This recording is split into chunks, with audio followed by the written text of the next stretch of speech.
the spring of 2007, two men sat in the same Mahogany Row office in Midtown Manhattan. Both were 45 years old. Both earned precisely $850,000 a year in total compensation. To any outside observer, they were identical archetypes of American success. The first man, whom we will call Robert, lived the life of the almost rich. He owned a $4.2 million brownstone in the Upper West Side, financed with a $3.4 million interest-only mortgage.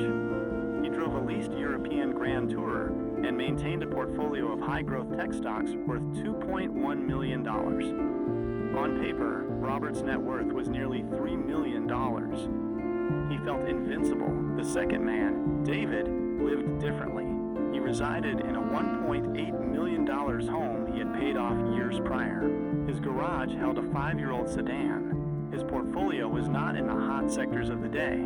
Instead, it was split between cash equivalents, specialized insurance products, and boring, cash-flowing industrial real estate. David's net worth was also $3 million, but his lifestyle suggested he earned a fraction of Robert's salary. By October 2009, the divergence was total. The market crash of 2008 had erased 55% of Robert's equity. Because his lifestyle was leveraged against his income, the moment his firm cut bonuses, the almost rich trap snapped shut. Robert was forced to liquidate his bottomed-out portfolio to cover the mortgage on a house that was now underwater by $800,000. He ended the decade with a negative net worth and a decade of lost labor. David, meanwhile, didn't just survive. During the depths of the 2009 liquidity crisis, he used his boring cash reserves to acquire 3 distressed multifamily units at 40 cents on the dollar. Same income.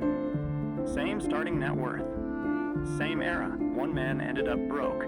The other entered the ranks of the truly wealthy. What happened here was not random. It was not a matter of luck, and it was certainly not about who was smarter in a traditional sense. Most people believe the bridge between the upper middle class and the truly wealthy is paved with higher returns, better stock picks, or more hustle. The data suggests otherwise. The transition from the almost rich, those who earn high incomes but remain fragile, to the truly wealthy is governed by a hidden architecture of capital. There is a specific pattern to how money is retained and multiplied during periods of chaos. While the almost rich are busy playing the game of accumulation, the truly wealthy are playing the game of asymmetry. I call this system the Lindy-Pareto arbitrage. It is a framework that combines the Lindy effect, the idea that the longer something has survived, the longer it is likely to survive, with the Pareto principle, where 80% of results come from 20% of the right structural moves. The almost rich focus on the new. They chase the 80% of activities that yield 20% of the results. They are hyper-exposed to fragility. The rich focus on the permanent. They build their wealth on the 20% of structural rules that dictate 80% of long-term survival. They understand that wealth is not about what you make, but about the survival rate of your capital across cycles. To understand how the Lindy-Pareto arbitrage functions, we must break it down into the 4 core rules that separate these two classes. The first rule is volatility decoupling. The almost rich believe that to make more money, you must take more risk. They tie their lifestyle to their highest potential earnings. When their income rises, their fixed burn rate rises with it. This creates a coupling between their survival and the volatility of the market. The wealthy decouple. They treat their lifestyle as a constant and their surplus as the variable. By keeping the lifestyle fixed, they ensure that every additional dollar earned increases their anti-fragility. The effect is simple. In a downturn, the almost rich are forced to sell assets to maintain their life. The rich use their life to acquire assets during the downturn. The second rule is the liquidity threshold. Most people view cash as a drag on returns. They see $100,000 sitting in a money market account as losing 3% to inflation. This is the hallmark of the almost rich mind. The wealthy view liquidity not as an investment, but as a strategic option. They maintain a liquidity threshold that allows them to remain solvent longer than the market can remain irrational. When a crash occurs, those without the liquidity threshold are forced into involuntary selling. Those with it are positioned for opportunistic buying. The third rule is the velocity of liability. The almost rich use debt to buy things that lose value or things that are illiquid. This is high-velocity liability, debt that drains cash flow. The rich use low-velocity liability. They use debt strictly to acquire assets where the internal rate of return is significantly higher than the cost of capital, and where the debt is structured to survive a 30% contraction in value. One uses debt to look rich. The other uses debt to stay rich. The fourth rule is the asset endurance filter.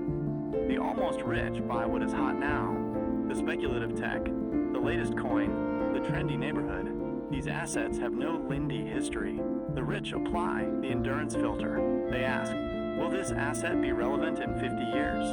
Farmland, prime urban real estate, energy infrastructure.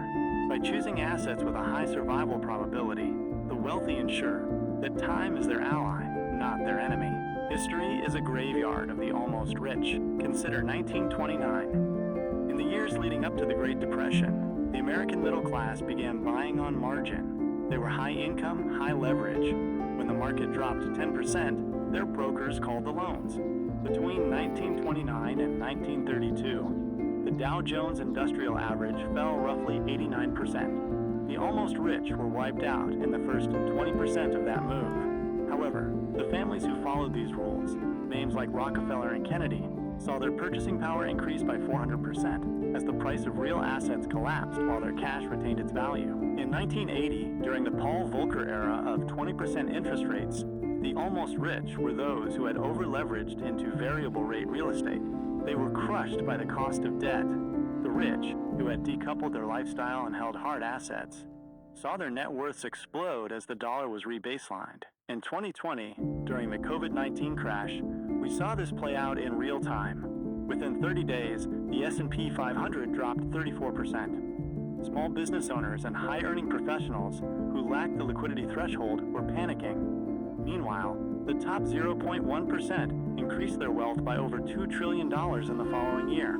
They didn't do this by working harder. They did it because their systems were already Lindy compatible. Right now, we are in a phase of structural repricing. The era of easy money, the period from 2009 to 2021, allowed many people to appear wealthy who were merely almost rich. Low interest rates mask poor structural decisions. When money is free, everyone looks like a genius. But the cycle has turned. We are moving from an era of expansion to an era of selection. We are currently in the liquidity squeeze. This is the period where the market transfers wealth from the fragile to the anti-fragile. To know where you stand, you must watch 3 specific indicators. First, watch the yield curve inversion duration. It signals that the velocity of liability is becoming toxic. Second, track the debt-to-service ratio of the professional class. When the almost rich start failing to service their luxury loans, a liquidity vacuum is forming. Third, monitor the Lindy premium. Watch if boring assets like farmland and gold hold their value while speculative growth drops. This marks the transfer of wealth. Let us look back at Robert and David. Robert's mistake wasn't that he bought a house or a car. It was that he failed to decouple his volatility. He built a life that required a perfect environment to survive. He was almost rich because he was a slave to his own income. David, by contrast, understood that by living below his means and maintaining deep liquidity, he was buying time. When the crash came, time was his greatest asset. The difference wasn't the $850,000 salary. It was the rules they applied to that salary. The data shows that wealth is not a trophy for the fastest runner. It is a reward for the person who refuses to quit the race. The almost rich are constantly starting over. They build, they leverage, they crash, and they rebuild.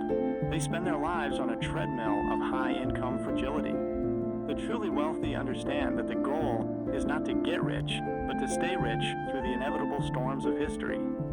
They build systems that benefit from disorder. The question is not how much you earn this year. The question is, how much of what you earn is structured to survive the next 30? If this gave you a new framework for viewing your capital, perhaps it is time to look at your own balance sheet, not for its size, but for its endurance. Scene end.